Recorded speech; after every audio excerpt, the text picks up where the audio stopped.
Be'ezrat Hashem, dans ce cours, on va parler de quelle manière nous devons nous exprimer devant Hachem, devant Dieu, de quelle manière nous devons prier, faire notre philo devant Hachem, pour qu'elle puisse, Be'ezrat Hashem, être exaucée. C'est la demande du public qui m'ont demandé de faire un cours là-dessus. Et c'est en lien avec Purim. Je vous le rappelle, comme je vous l'ai dit, au nom du Baal Shem Tov, qui nous a enseigné que Purim est un moment très particulier pour que nos demandes soient exaucées. Pourquoi le Baal Shem Tov a utilisé cette halakha. Que dans la halakha, il est dit que toute l'année, quand je veux donner de la tzedaka, je veux aider quelqu'un à donner de l'aumône, je dois vérifier que ça ne va pas aller pour de mauvaises choses. Par exemple, je sais que si c'est un drogué qui va utiliser cet argent pour s'acheter de la drogue, bien sûr que je dois m'abstenir. C'est marqué qu'à Purim, tout celui qui tend la main, on lui donne, et on ne commence pas à vérifier qui il est, qu'est-ce qu'il est. À Purim, c'est très particulier. Le Baal Shem Tov a dit, on va dire la même chose à Kadosh Baruch Hu, que lorsque on te demande, même si on ne mérite pas, qu'on puisse être exaucé. En fait, il faut savoir que Kadosh Baruch Hu, en réalité, ne refuse rien. C'est marqué dans le Sefer Chesed d'Avraham de Rabbi Avraham Azoulay, l'arrière-grand-père du Hida. Il dit simplement, dès que quelqu'un demande quelque chose, tout de suite, ça descend. Le problème, c'est que quand ça descend, il y a des anges qui peuvent stopper et empêcher que ça descende vers la personne, parce qu'ils se mettent, eux, à vérifier, est-ce que cette personne mérite ou pas de recevoir ce qu'elle doit recevoir. Alors, comment fait-on pour pas qu'il y ait d'obstacles que ce qu'on demande descende directement? Cela, on va l'apprendre de plusieurs endroits dans la Gemara. C'est en lien avec Purim également, puisque c'est marqué que par les cris qu'a poussé dans sa prière Mordechai, il a été exaucé finalement, et le décret de Haman a été annulé grâce à la prière de Mordechai. C'est marqué Vaizra Za'aka Gedola Meod. Ça, on va revenir là-dessus. Pourquoi a-t-il fait une prière en criant et non pas comme nous avons nous l'habitude de la faire dans le calme, au contraire, on ne doit même pas entendre ce que nous disons dans la Hamida. On va l'expliquer. Mais quelle est la base pour que nos prières soient exaucées? Alors, déjà, il faut le savoir que dans Masechet Ta'anit est racontée la chose suivante. Il y avait une période où, à l'époque de Rabbi Akiva et de Rabbi Eliezer ben Orkenos, et la pluie n'était pas descendue, et on a décrété des jours de jeûne, de prière, et naturellement, on demandait aux grands rabbanim d'être ministres officiants. On a demandé à Rabbi Eliezer d'être le ministre officiant, de faire la prière, d'être le Shaliach Tzibour. Il a fait 24 demandes et rien ne s'est passé. Alors il s'est retiré. Alors on a dit à Rabbi Akiva de commencer à faire des prières. Rabbi Akiva est venu devant la Teva, où se tient le ministre officiant pour la prière. Il a dit Avinu Malkenu, Avinu Ata. Notre Père, notre Roi, tu es notre Père. Avinu Malkenu, Avinu Ata. Avinu Malkenu, Enlanu Melech Elata. Avinu Malkenu, Dieu notre Roi, notre Père, notre Roi. Nous n'avons que toi comme Roi. Avinu Malkenu, Rahem Alenu. Et Akadosh Baruch Hu, aie pitié de nous. Et tout de suite, les nuages sont arrivés, la pluie s'est mise à tomber. Le problème, c'est que les gens se sont mis à parler du mal de Rabbi Eliezer ben Orkenos. Ils ont dit, lui c'est pas un authentique Rav, voilà. Rabbi Akiva, avec une prière, il est exaucé avec quelques mots, alors qu'avant lui, Rabbi Eliezer ben Orkenos, qui a fait 24 demandes, n'a pas été exaucé. Et là, il sortit une voix du ciel que tout le monde a pu entendre, qui leur a dit « Lo sheze gadol misé », c'est pas que lui est plus grand que lui, ça veut dire ne pensez pas que Rabbi Akiva est plus grand que Rabbi Eliezer ben Orkenos, mais que chez Zema'avir al-Midotav yotermisé. Ça veut dire on va expliquer ce que ça veut dire, qu'il est coulant et qu'il laisse passer les choses plus que l'autre, que l'autre ne laisse passer. Alors, ça n'a pas de sens. Ça veut dire que finalement, apparemment, Rabbi Akiva est plus grand. Alors l'explication est la suivante. Au niveau de la Torah, de leur enseignement, de leur amour de la Torah, de leur étude de la Torah, ils sont des égaux. C'est pas qu'un est plus grand que l'autre. Mais même dans des moments difficiles, où malheureusement le peuple n'est pas convenable et que c'est à cause de la conduite de l'ensemble du peuple que Akadosh Baruch Hu n'accorde pas ce qu'il demande, et grâce à qui il a oui accepté de quand même changer ces mauvais décrets en bons décrets, Rabbi Akiva a obtenu gain de cause pour une raison. Qu'est-ce que ça veut dire le mot Ma'avir al-Midotav? Il ne faut pas penser que Rabbi Eliezer n'était pas Ma'avir. Ma'avir al-Midotav, c'est quelqu'un qui sait laisser passer les choses. Ne pas tenir tête, ne pas être têtu, être coulant. Ma'avir al-Midotav, laisser tout passer. Et Rabbi Akiva avait en cela quelque chose de supérieur à Rabbi Eliezer. Et c'est ça qui a fait que sa prière soit exaucée. Mais je vais vous dire qu'il faut savoir que aussi les conséquences des fois négatives que peuvent avoir le fait qu'on ne soit pas à cette suprématie totale de perfection qu'avait Rabbi Akiva. Ça, on peut le trouver dans le côté négatif des choses, dans ce que la Gemara nous raconte dans Masechet Baba Metzia. Là-bas, dans la Gemara de Baba Metzia, la Gemara parle de Sha'ar Ona'a, Ona'a Dvarim. Ona'a Dvarim, c'est de ne pas dire des mots qui peuvent faire mal ou blesser quelqu'un. Et d'ailleurs, là-bas, il y a aussi un grand principe qui concerne la tfila.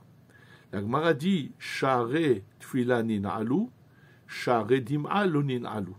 Que même si les portes de la prière ont été fermées après la destruction du temple, la porte des pleurs n'a pas été fermée. Ça veut dire que celui qui souffre, qui a le cœur brisé, qui pleure dans sa prière, alors on ne peut pas lui refuser. Et ça, aucune porte n'est fermée, sa prière peut monter, il doit être exaucé. À la suite de ce problème de Onad Varim, de faire souffrir quelqu'un par ses paroles, la Gemara raconte une histoire terrible qui s'est passée à l'époque justement de Rabbi Eliezer, même Rabbi Eliezer, pardon, qui avait été lui-même, dont la prière n'avait pas été exaucée pour la pluie. Il s'est passé quelque chose de terrible avec lui, avec les Chachamim.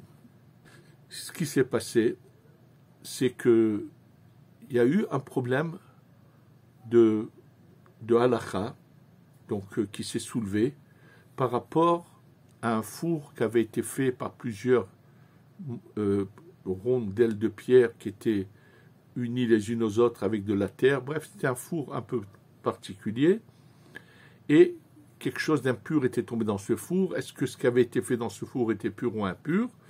Rabbi Eliezer a dit que c'est pur, et les Chachamim ont dit que non. Et là, au lieu de, puisqu'il était seul contre l'opinion de plusieurs, il aurait dû s'incliner à leur opinion. Et au lieu de s'incliner, il veut prouver qu'il a raison, et il va faire des choses spectaculaires. Si j'ai raison, que le cours d'eau qui est en train de descendre que l'eau reparte dans le sens inverse. Si, ils l'ont dit, tu ne peux pas apporter une preuve de cela. Si j'ai raison, qu'un arbre qui était juste à côté du lieu d'étude du Beth Midrash se déracine, aille plus loin. Mais je vous dis, il a fait plusieurs choses spectaculaires. Ils m'ont dit non. C'est pas comme ça que c'est pas parce que tu feras tous les miracles que tu veux que l'Alacha est comme toi. Mais il a fait même sortir une voix du ciel. Non. Ils l'ont dit, nous, on a reçu par le Moshe Rabbeinu au mont Sinaï que si la loi se va selon la majorité des opinions, tu es seul, nous sommes majoritaires, donc la loi est comme nous. Maintenant, il faut savoir qu'à la suite de cela, les Chachamim se sont réunis, avec à leur tête celui qui était le Nasi Rabban Gamliel, qui était le beau-frère de Rabbi Eliezer, puisque sa sœur était la femme de Rabbi Eliezer, et ils ont décidé de le mettre en quarantaine jusqu'à la fin de sa vie, jusqu'au dernier jour de sa vie. Ça veut dire qu'il devait être ce qu'on appelle aujourd'hui le confinement, que Dieu préserve. Il devait rester chez lui sans ne plus jamais sortir de chez lui jusqu'au dernier jour de sa vie. Pourquoi? Vous pouvez parler avec personne, personne n'a le droit de lui parler. Et ça a été terrible. Pourquoi ils ont pris ce décret-là? Parce qu'ils ont dit qu'il ne faut pas qu'il y ait de la marloquette dans le peuple d'Israël. Il ne devait pas tenir tête, il devait s'incliner à l'opinion de l'ensemble. Je vous dis très brièvement la suite, c'est que on devait lui annoncer cette nouvelle qu'il a été mis un peu en quarantaine. Et Rabbi Akiva a dit, moi je vais lui annoncer, parce que si quelqu'un d'autre lui annonce de manière crue, de manière sans le faire avec délicatesse, ça peut être terrible. Et Rabbi Akiva il lui annonce ça d'une manière très très très délicate. Mais naturellement, et ça a beaucoup peiné Rabbi Eliezer. Et ce jour-là, il y a eu une perte considérable chez tout le monde. Dans les champs, le tiers des champs se s'est abîmé. Ça veut dire aussi bien dans toutes les cultures, le tiers de toutes les cultures, de toute forme de culture se sont abîmés. Il y a eu des pertes considérables. Le Ben Ishraï qui pose la question, il dit, je ne comprends pas, les Chachamim ont des discussions entre eux, ils ont des problèmes. Il faut que les gens payent, que les gens aient des pertes aussi considérables à la suite de cela. Et le Ben Ishraï dit non, c'est l'inverse. En vérité, il ne serait jamais venu à l'esprit que d'imaginer un instant qu'un tel tzaddik comme Rabbi Eliezer ben Orkenos puisse tenir tête aux Chachamim et se trompe sur une notion tellement élémentaire qu'on va selon la majorité dans la halacha. Comment se fait-il qu'il a pu tenir tête? Et là, le Ben Ishraï nous dit, il faut savoir que c'est une génération de gens bagarreurs.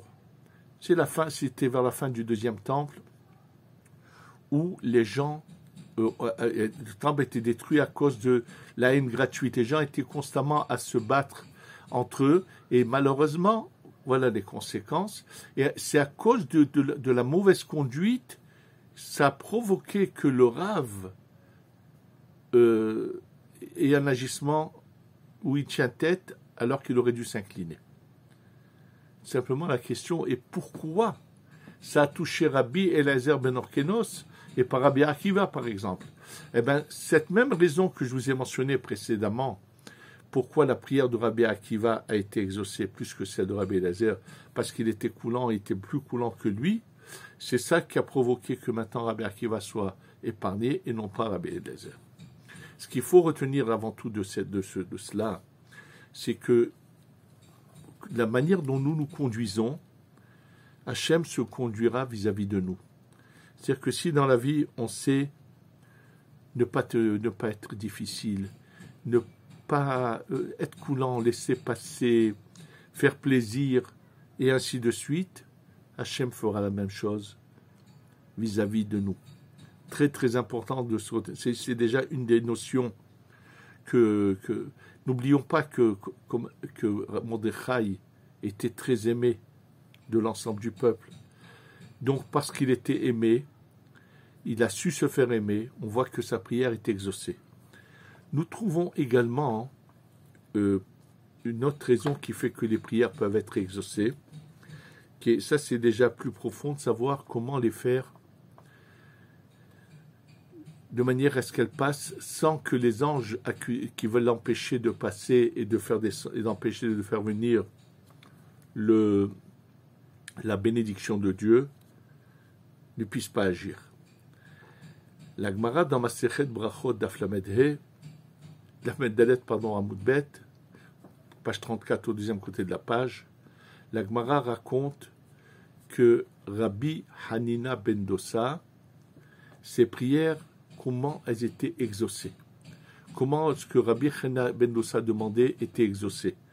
Et la Gemara raconte plusieurs choses, et entre autres, il est dit que lorsque Rabbi Hanina ben Dosa va étudier chez Rabbi Yohanan ben Zakkai, voilà que l'enfant de Rabbi Yohanan ben Zakkai a de la fièvre, il est malade. Et là, Rabbi Yohanan ben Zakkai demande à son élève, il dit Hanina Beni, prie pour mon fils pour qu'il guérisse. C'est marqué que Rabbi Hanina ben Dosa s'est baissé, a mis la tête entre ses jambes, il l'a relevé et l'enfant a guéri. Et Rabbi Yohanan ben Zakkai dit, moi j'aurais pu faire ça toute la journée, je n'aurais pas été exaucé. Alors là, sa femme lui dit, quoi, ton élève est plus grand que toi? Il lui dit non. Il lui dit, moi je suis comme un ministre, un sar auprès du roi, et lui il est comme un serviteur auprès du roi, c'est-à-dire, lorsqu'on voit alors, qu'est-ce que ça veut dire?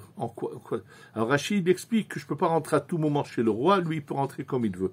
Ça veut dire Rabbi Yohanan ben Zakkai est limité. En fait, ce qu'il y a de caché là-dessous, c'est la chose suivante. C'est que il y a ce qu'on appelle les Mekatregim, les anges du mal, qui veulent toujours empêcher que nos prières montent ou qu'on soit exaucé. Et en fait, il y a des tzadikim, comme Rabbi Hanina ben Dosa, qui n'ont pas de titre officiel. On peut le voir dans d'autres histoires qui sont racontées avec lui. Il se faisait passer pour quelqu'un de simple. Les gens imaginaient que c'était quelqu'un vraiment d'ordinaire et de simple. Et il y a une preuve à cela dans une histoire où son voisinage doit chercher bagarre pour des bêtises. S'il avait été reconnu comme un grand personnage, comment ils auraient pu penser lui dire des choses qu'ils ont des inventions, des choses qui étaient fausses? C'est sûr que ça n'aurait pas, ils n'auraient pas pu. Donc on voit de là que Rabbi Hanina ben Dosa, c'est comme celui qui nettoie la chambre du roi. On le voit rentrer, on ne s'imagine pas qu'il va parler avec le roi. Alors que lorsqu'on voit un ministre aller au palais du roi, c'est qu'il y a des choses à demander. Tout le monde va essayer de savoir de quoi il s'agit. C'est encore une des manières de notre conduite qui peuvent en faire que notre filote passe facilement ou pas. Donc, ce qu'il faut surtout retenir, c'est aussi le fait que c'est un serviteur. On vient de manière humble devant Akadosh Baruch Hu. On n'imagine pas un instant que nous, on mérite qu'on doit recevoir. Non, on vient demander à Kadosh Baruch Hu, même si je ne suis pas méritant, tu as bon cœur, tu es notre Père. C'est-à-dire parler avec vraiment d'une manière où on s'incline, on demande avec vraiment de la miséricorde à Kadosh Baruch Hu. Maintenant, il y a deux points importants qu'il faudrait finir d'éclaircir. Que c'est-il? Pourquoi, je vous ai dit, Mordechai, c'est marqué dans la Megillah, Vaizrak Ze'aka Gedola. Il a poussé de grands cris. Ça veut dire qu'il est parti dans le quartier où il y avait les Béné Israël, s'est mis à crier en priant à Kadosh Baruch Hu. Et qu'est-ce qu'il a dit? En fait, sachez une chose. Dans le Midrash, ça nous est expliqué. Alors pour le comprendre, c'est marqué qu'il a dit, Yitzhak, qu'est-ce que tu nous as fait? Yitzhak, mon père, regarde, qu'est-ce que tu nous as fait? Ça veut dire, Yitzhak, mon père, qu'est-ce que tu nous as fait? De quoi s'agit-il? Alors, pour bien comprendre les choses, il faut savoir qu'avant tout, que ce que ramène le Hida au nom du Harizal, que Haman était la réincarnation, le Gilgoul de Esav, et Yaakov, et Mordechai était le Gilgoul de Yaakov. Et d'ailleurs, c'est comme Yaakov a fait l'erreur de se prosterner devant Esav. Il fallait qu'il prépare cette prosternation. C'est pour ça que maintenant il est dit Mordechai lo yichra velo yishtachave. Mordechai ne se prosterne pas. C'est étonnant, comment il met en danger tout le monde, puisque celui qui se prosterne, c'est à cause de soi qu'Aman a voulu faire tout ce qu'il a voulu. Non, Mordechai savait quel était son rôle, il savait qu'il était le Gilgoul de Yaakov et qu'il venait réparer l'erreur de Yaakov. Alors, de quoi s'agit-il maintenant? En fait, lorsque Yaakov prend les brachot à la place de son frère, et quand il sort et que Esav rentre et se rend compte que Yaakov a pris les brachot, c'est marqué qu'il a poussé un cri. Quoi? Il m'a pris mes brachot, il a poussé un cri, et il a obligé son père à lui donner une bracha. Et comme Yaakov a provoqué que, à cause de lui, Esav a poussé un cri, même que Esav est un rachat, il fallait payer cela. Et c'est pour cela que maintenant, il a fallu qu'à la suite de ce décret, Mordechai utilise cette manière de prier qui était de crier en public. Sinon, c'est l'inverse. Dans la Hamida, il ne faut pas se faire entendre. Et dans la Tfila, d'une manière générale, dans le monde chassidique, il y avait différentes manières d'approcher la prière, mais moi je veux dire ce qu'a dit le Rabbi Israël de Rougine. Rabbi Israël de Rougine, chez lui, qui était connu, c'était dans sa génération, il était parmi le plus grand peut-être, ou parmi les plus grands admourim de sa génération. Et lui disait que la prière doit être, au contraire, dans le calme, dans le silence, pas dans les cris. Et il emmène cela de la prière du Shabbat, où il est dit Befi Yesharim Titromam, ou Sifte Tzadikin Barach, ou Bishul Hazim Kadash, ou Kerem de Shim.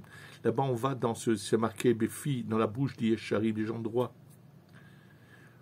Sifte Yesharim, ou Sifte, après c'est la bouche et l'extérieur. Après, on va plus en plus vers l'intérieur. Ou Kerev Kedoshim, et des saints, de l'intérieur des saints, tu seras loué. Et de là, il nous enseigne comment on demande à Kadosh Baruch Hu, au contraire, dans le Sheket. Alors, bien sûr, qu'on est plus facilement exaucé. Et encore un détail très important pour la prière, je vais vous raconter une histoire authentique qui s'est passée il n'y a pas, je ne sais pas, peut-être quelques années seulement ici à Yerushalayim. Il y avait un kollelman qui vivait en location. Et le propriétaire lui a demandé de quitter l'appartement. Et il était très embêté parce qu'il n'arrivait pas à trouver une autre location. Il était vraiment dans un problème terrible. Il devait partir de la maison dans laquelle il était en location. Il n'arrivait pas à trouver. Alors, il est allé au kotel et devant le mur des lamentations et s'est mis à prier, mais en pleurant. Prier à Kadosh Baruch Hu, bien sûr. Lev nishbar venitke Elohim lotivze. Le cœur brisé, Hachem le regarde. Et comme je vous l'ai dit aussi, que la porte des pleurs n'est pas fermée. Donc lui est en train de prier, en pleurant devant le kotel. Tout que quelqu'un vient, lui frappe sur l'épaule. Il lui dit, excuse-moi, je te dérange, mais peut-être tu pourrais me dire qu'est-ce qui se passe. Il lui a dit non, merci. Il voulait continuer sa prière, parce qu'il n'a pas besoin de raconter sa vie à tout le monde. Il est venu prier à Kadosh Baruch Hu. Mais l'autre a insisté. Il lui a dit, écoute, je te demande, vraiment, j'insiste, mais peut-être que je pourrais t'aider. Dis-moi de quoi il s'agit. Bon, il n'avait pas le choix, il ne va pas être insolent. Il a dit, bon, il lui a dit en 2 mots, voilà ce qui se passe. Il lui a dit, ben oui, je peux t'aider. Viens. Si tu veux, écoute bien. Viens avec moi, je m'occupe de tout. Viens. Il l'emmène chez un agent immobilier qu'il connaissait. Il lui dit, écoute, trouve-lui dans l'immédiat une location. C'est moi qui paye la location, quel que soit le prix. Et cherche-lui un appartement de tant de pièces, jusqu'à tel temps, je l'achète et je lui offre. Lui n'en croyait pas ses yeux. Il devait déménager, il ne trouvait même pas une location, et voilà que maintenant, on va lui trouver une location, quel que soit le prix, tout de suite, et quelqu'un va lui offrir un appartement. C'est ce qui s'est passé d'ailleurs.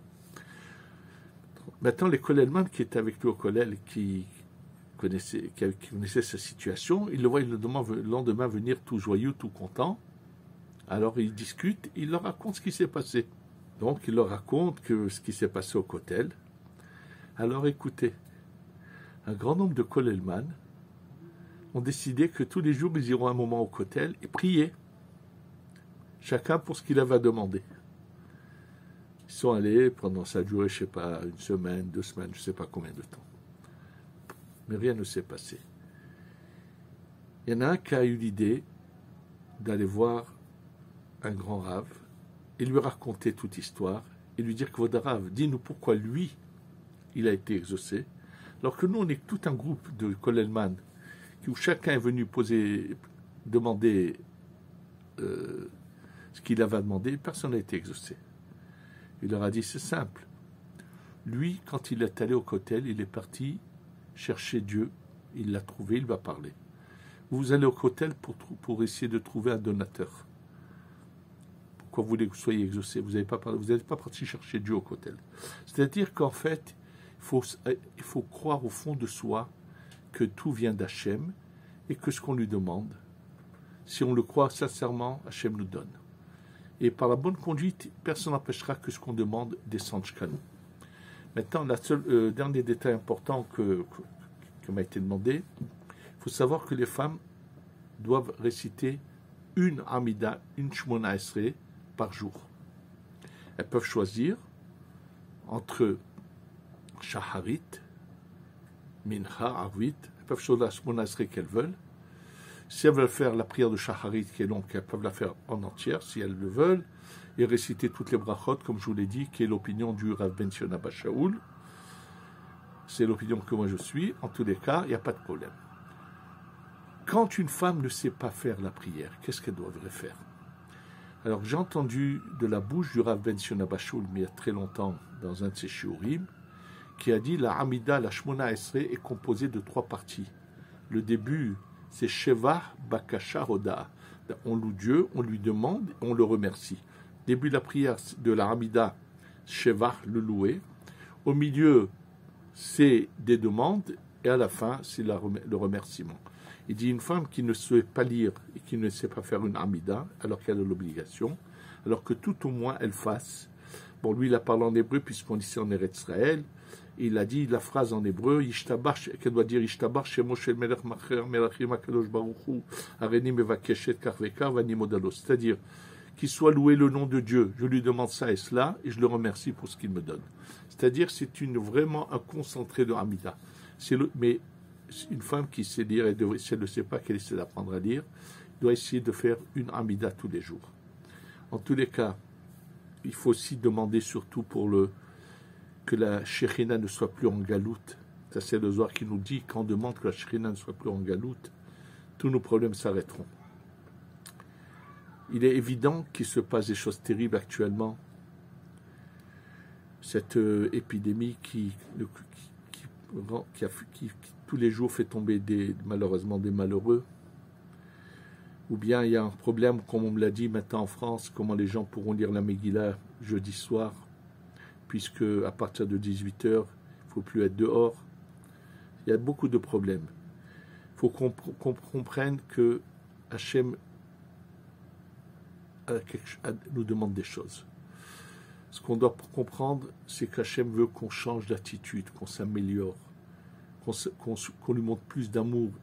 Et celui qui montre de l'amour à Kadosh Baruch Hu, peut-être que par sa prière à lui, tout peut changer en bien. Il faut qu'on essaie de faire cet effort. Et à part ce qu'on a besoin chacun, qu'on doit demander à Kadosh Baruch Hu, pensez aussi à l'ensemble du Ham Israël et Kadosh Baruch Hu. Arrête toutes ces souffrances, délivre-nous, qu'on ait la Géoula Shlema, qu'on puisse se servir dans le Beth Amikdash. Amen, ve Amen.